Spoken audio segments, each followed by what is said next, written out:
What's happening, everybody? Thank you so much for listening to the RPW podcast. My name is Peapod. I am part of the commentary team here at RPW, and I'm very excited. We got some big shows happening in 2022. We just wrapped up Cold Blooded. That should be up on IWTV in just a little bit. Lots of fun things happening for 2022. But a big thing is happening is our Chicago area debut. Yes, it's called Code Orange. It's happening on February 26th, and tickets are available right now over at ruthlesspro.com. And very big match, international talent. We're very honored and very excited to have this gentleman with us in a once-in-a-lifetime match, first time ever. He's going to be taking on John Wayne Murdoch. The man with me, come from the jolly old England, is Mr. Big Effin' Joe. Joe, thank you so much for taking some time out and talking with me today.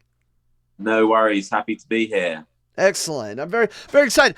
It's not every day that I talk to someone with an international fare and someone from, in another country doing a lot of the things that you see in American, television or American wrestling and everything. But deathmatch wrestling is a worldwide thing. So before we kind of get into a little bit of background for you, what kind of made you decide to pull the trigger and do what you do in England? I was just always a fan of deathmatch wrestling. Like back when I was maybe from the age of 12, I was a tape trader, so I was quite well versed in, that style of wrestling. And the minute I got an opportunity, wrestling wise, once I was part of the business, to actually get to do that stuff, which is obviously always a goal of mine, I just pulled the trigger and just went fully into it. You say you talk about, tape trading. So who are the people that, what was the match? What were the people that you saw for the very first time? Then you were like, this is it. This is the world I want to jump into. Well, the first one obviously would have been like Kawasaki Dream.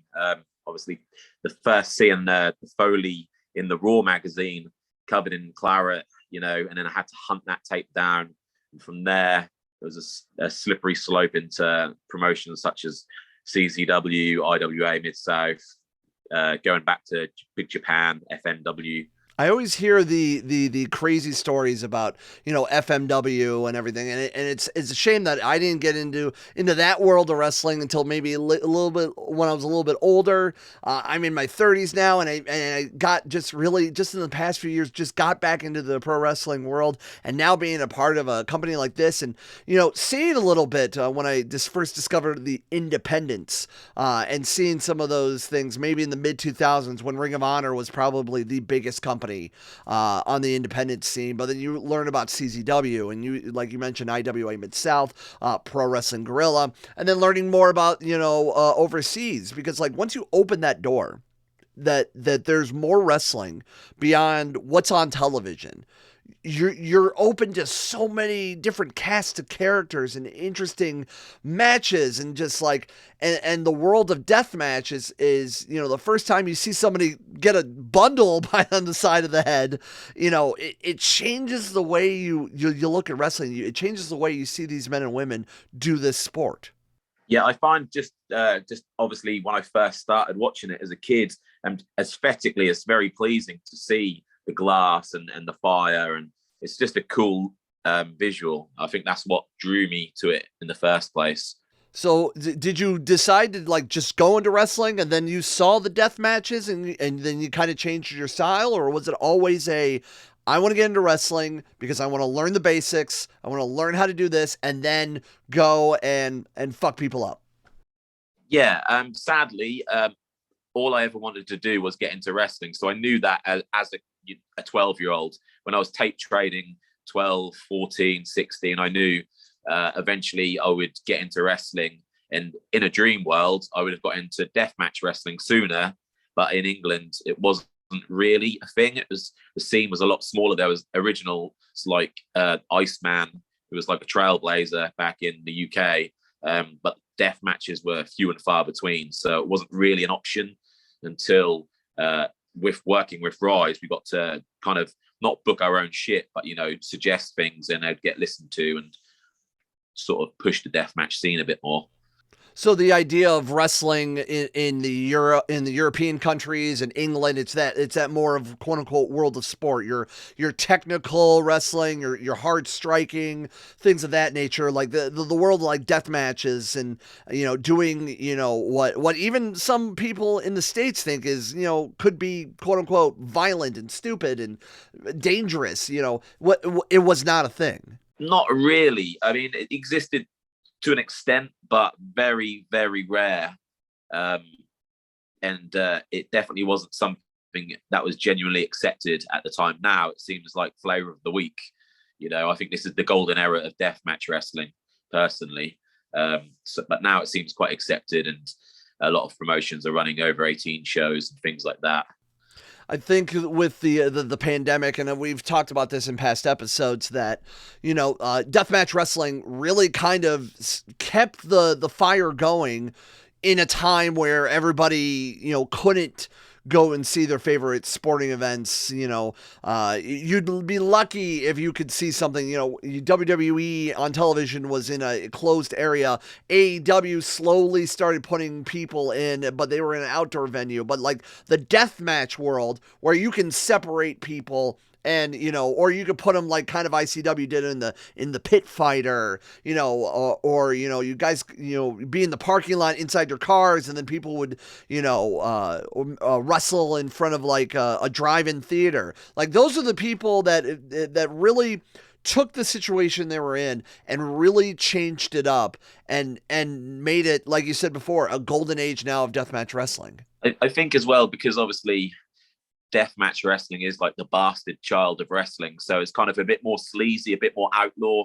So when everyone else was scared and living indoors in fear of this in this pandemic, I think deathmatch wrestling were the people punk enough and that didn't really give a fuck, that thought, why not, let's just run wrestling shows. And I feel with that taking place and so many people being locked in their houses watching content on IWTV, definitely brought deathmatch wrestling to the state it is now. I think it was the perfect storm for deathmatch wrestling. So tell me a little bit about your journey into the wrestling world and then crossing over into death matches. I mean, you touched upon it a little bit, but like you started like what in the mid 2000s? Yeah, it's been about 10 years. Like it's been a while. Basically in England, they have a thing called, well, if it in old school British wrestling, if you were taught by an old school wrestler, not like one of the new wrestlers that might have been training for 2 years and they've got their own school, like there was a thing called the 7-year rule. So you can't really choose your own gimmick. You kind of have to, it's like a 7-year apprenticeship, if that makes sense. It's kind So of like that, the young lions yeah, in Japanese wrestling. Yeah. yeah, it's kind of like that. Like there's no way you could start selling your own t-shirts after 2 years. You'd get heat and stuff for that. So it's kind of like the Young Lions gimmick in Japan. And then after that, started getting more traction, and you can like call your own shots a bit more. And hopefully you've built up enough relationships and you're good enough in actual wrestling that you can start pitching ideas to promotions. And it was from there I fell into deathmatch wrestling. What was your first gimmick before Uh, you became Big F and Joe? Like what was the first little like you finally took that 7 years. What was the first thing you ended up doing? okay, so I'm massively into punk music, and Oh yeah. so my trainers is thought of the name. This is really shit. Okay, so instead of the Sex Pistols, they were like, "Why don't you be called Tex Pistol instead of Sex Pistol?" And I Oh was like, "Oh God, my, that's bad. I know, that was brutal, right?" And I was like, "That's pretty lame." I was instead of No Effects, how about Joe Effects? Like, super indie, like jokingly, and I think that one stuck. I made up a load of names on the spot, like just mocking it, essentially. But Joe FX stuck. I like No Effects. It's easy. It's super indie. Everyone had like those names with letters and names that didn't make sense at the time. Mm-hmm. Clever shorts and stuff were the in thing back then. So I used to actually just wrestle because I was like a fat kid and not body confident at the time. I eventually did get into shape, and now I'm back out of shape. But when I first started training, I was just a skinny little nerd. I'd just wear a Dead Kennedy shirt and some black pleather shorts that had FX on one of the legs. It's pretty cringeworthy, but you know, It's all right. it's yeah, we all come from somewhere, so it's not too bad. But now you wrestle in an all white dress shirt. Yeah. So in the middle period, I got in really good shape. Uh, you know, like one of the better shapes in British wrestling at the time. And then I fell in love with weed, and you know that all went downhill massively. So now I essentially wrestle in a white dress shirt because I work in security. You normally wear a white dress shirt like a bouncer, white dress shirt, and white tighty whiteys pants. Sort of. A lot of you Americans think I wear a nappy, but I think that's just because I've got a fat ass. That's actually a pair of Y fronts. So just in case you have to like go from work to a death match like back to back, you don't have to change. You're just right there. Yeah, exactly. I mean, you don't fuck with someone wearing a pair of pants, do you? No. You can't fuck with crazy. That's always the golden rule. I always say that, like, I always have a saying that you always want to keep the crazy people on your side. Yes, exactly. I like it. I like it. When was the first place? And then you broke out of the British scene. You took your 7 years. You have your weird, punk gimmick, whatever you wanted to call it the first time. Where was the first place you ended up going outside of the normal British realms or the British worlds? And maybe even before that, maybe touch upon like where were the main places you wrestled in that kind of carried the flag for you. And then when you were ready to break out, who like connected you? What's some of the stories you can share about that? Mainly like the first promotions that really started booking me a lot. I was luckily enough to live in Norwich, which is home of the Knight family, related to WWE's Page. They've got their own wrestling promotion, so I would do a lot of shows for them. Yeah, their shows were pretty like technically proficient. You had to be able to wrestle and stuff on them, so I kind of learned the craft doing those shows. You just keep touring around England doing hall shows, you call them, wrestling on the holiday camp circuit, where you get to wrestle 2 times, 3 times a day sometimes, which is good. And then from there, I started working for a promotion called Rise, which is an over 18s promotion. And then that's where I started getting more notoriety by doing like silly vignettes, like more of the death matchy sort of stuff. From there, I got booked by CZW for Tournament of Death. That's kind of, I think, what got me the most notoriety up until, this past weekend with ICW No Holds Barred. Mm-hmm. And doing stuff and having a hell of a bloody match. And I watched that just the other night.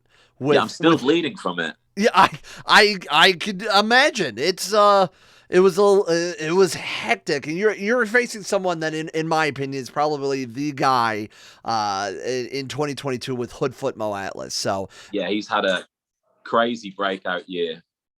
I think it all started with that match with Josh Crane, is where I'd say like that would his hype train started. I would say that maybe call me biased because it is our company. When we did our deathmatch circus with ICW No Holds Barred, he had a last minute match that he was a replacement with Mr. Madman Pondo, and I feel like from there that started like that was the light that ended. Like the old cartoons when you like light dynamite and there's like a line of gunpowder for it. Yeah, I feel like we were like that first light before that line of gunpowder, and now he's wrestling people like Alex Colon. He's booked for Matt Tremont. We have him booked in for a hell of a match with a gentleman, Tommy Vendetta. He's had crazy matches also in ICW, and of course just recently with you. And really, it's going to be wild to see, and very honored and proud to see where he's going. But with you coming up in Chicago with John Wayne Murdoch, a man that's IWTV Wrestler of the Year, former American Deathmatch champion of 250 plus days. That's a tough task to do it in our company. Yeah, that's going to be a fucking mad one. Like, I didn't know who I was booked to wrestle, in all honesty. And then I seen that graphic and I was like, oh shit, this is going to be mad. This is going to be good. We have to bring up the big guns, especially with someone like ICW, like and who they've been booking, and you're taking on Dale Patrick's. Yes, I mean, I I kind of feel bad for ICW because I feel this match, I don't know if like, are we going to be able to make it to ICW? I feel like we could get so fucked up in this match that we might not make it. And I mean, we'll see. Hopefully I don't get that fucked up, but I can see it happening. This is going to be a war. It's gonna definitely be a war. Again, it's Code Orange. It's gonna be happening February 26th. If you have not got your tickets, get them now. Front row is just about sold out. I believe they're just about sold out, or it is sold out. Nonetheless, get your tickets now, and then go see go to see ICW No Holds Barred and their fantastic show. Right afterwards, it's our Chicago area debut on February 26th. RuthlessPro.com. I want to touch about a little bit. You had a documentary. You were talking about a little bit of the holiday wrestling where you wrestled multiple times in one night, and there was one that it was spanned between different parts of the United Kingdom. And I believe in one day it was 3 shows. Can you tell me a little bit about that? Kind of by hook or by crook, it was 3 shows because I mean it was in a 24-hour window. Yeah. So you could count it as 3 shows in one day. Yeah, so like I did a family-friendly show for Big Top Wrestling in like a giant circus tent. That's more like pantomime than it is wrestling. You know, it's very family-friendly. They're fun to do. You know, you get your reps in, and then the next day I had a death match for TNT, and then had to drive 2 hours to another death match for Kumite in the same night, which was a massive ball ache. You know, it's just bleeding out, driving. The stress of trying to get there. It was a real long day, but I think you can check out, like, there's a documentary on YouTube. If you go on Deathmatch Outlaws or just type in Big F and Joe, you should find it. And then with Rise, I believe you guys you're introducing a deathmatch title, right? Yeah, I think in about a few months they're doing like the European Deathmatch title, because like the problem is with deathmatch wrestling, it's so popular now. Everyone wants to jump on that bandwagon, and a lot of people are claiming to be deathmatch, but they aren't really deathmatch. If you know what I mean, they're like kind of like clout chasing. Like they'll go through a door and suddenly they're deathmatch, where deathmatch is far more than that. So we're getting rid of the hardcore title, and it's just going to be a deathmatch title now.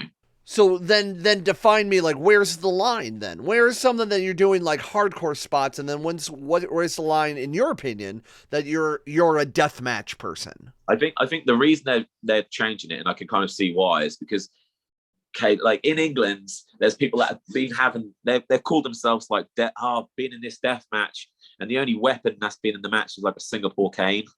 It's kind of bastardizing the term death match. They might as well just have a cardboard box and one light tube. You know, like, just why? So it's just in a way to kind of not be a gatekeeper sort of thing, but to keep the shit out. Like, if you want to go deathmatch, go fucking deathmatch. Don't be WWE pots and pans hardcore and claim to be deathmatch. There's going to be a line drawn in the sand. So I think that's why the belts came into fruition. Who do you see in the England scene, or maybe even in the American scene, for what time that you've spent in the States? Who do you see as like the up and coming deathmatch wrestlers that you're like, keep an eye on this person, like, or these people? Obviously we've just talked about him. Hoodfoot's the fucking man, isn't he? You know, of course, he is killing it. I don't think there's anyone else you can really say up and coming that is doing it on the level of Hoodfoot. So he's an incredible person, and I really feel like he's gonna turn some heads. Definitely, he already has in this year. But what's some of the maybe bucket list people and places and things, like where else do you want to do your wrestling, your style? You tell your story. Where else do you want to do and go and meet with and fight with? bucket list. I want Pondo. Definitely want Pondo before he calls it a day. Homeless Jimmy is another one on my list from XPW. He's definitely someone I would want to work. And then there's guys that are killing it, like Neil Diamond Cutter. Obviously, I think we'd have a banger because he's a mad little bastard. So that'd be good. He's something else. He just came back at our show this past weekend, and after getting a couple of months out just because some nagging injuries and whatnot, and he did not miss a step. He looked good. It was bloody. It was hell. He's taking on a kid that wants to be the quote unquote best well-rounded wrestler, and boy, did they have probably one of the matches of the night. So, Yeah, I uh, can imagine. once that comes out on IWTV, you definitely want to check that out. So I think it's super awesome. All the things that you're doing, Joe, and I appreciate what you do, not only as a man doing what you do, but also as a wrestler, as an entertainer. So, and taking the time out and being a part of our show with our Chicago area debut. I think it's really awesome. And I'm very excited because I'm going to be frank. I'm not completely familiar with some of your work. I had to do a little bit of research before I come and talk to you. And then being able to talk to you here and then calling your match coming up at the end of February is going to be amazing. So I'm very excited for all of that. Sweet. Well, I'll definitely say you'll remember me. Even if I have a shit match, you'll remember me as the fat guy in pants. You'll definitely remember me by hook or by crook. I don't think there'll be too many fat people in pants, so Exactly. that's a good thing. If we want to get in touch with you, Joe, how do you do so? If you want to plug your socials, your websites, if we want to support you, how do we do so? Yeah, just Big F and Joe on Instagram. My sponsors, Deathmatch Outlaws, check them out because they pretty much represent the UK scene and keep their lifeblood of the scene. Check out Rise, Kumite here in England. And come see me in Chicago because I want to get fucked up and change the game. I want to put my fucking name on the map, And he might do it. He'll be taking on John Wayne Murdoch at Code Orange with us here at Ruthless Pro Wrestling on February 26th. And of course, later that night, if he survives, he'll be taking on our good buddy, Dale Pat. Not Dale Pat. Yes. He'll be taking on our good friend Dale Patrick. He's not that good a buddy because you can't remember his name. Well, our good buddy, Dale Patrick's at ICW No Holds Barred. Joe, I appreciate it. Thank you so much. I know time zones and everything was wild, but anything else you want to add? No, I'm pretty stoned, so I apologize to anyone if I didn't make that much sense. I think you probably made more sense than I do, and I'm completely sober. So there you go. I appreciate it, Joe. Thank you so much. No worries, dude.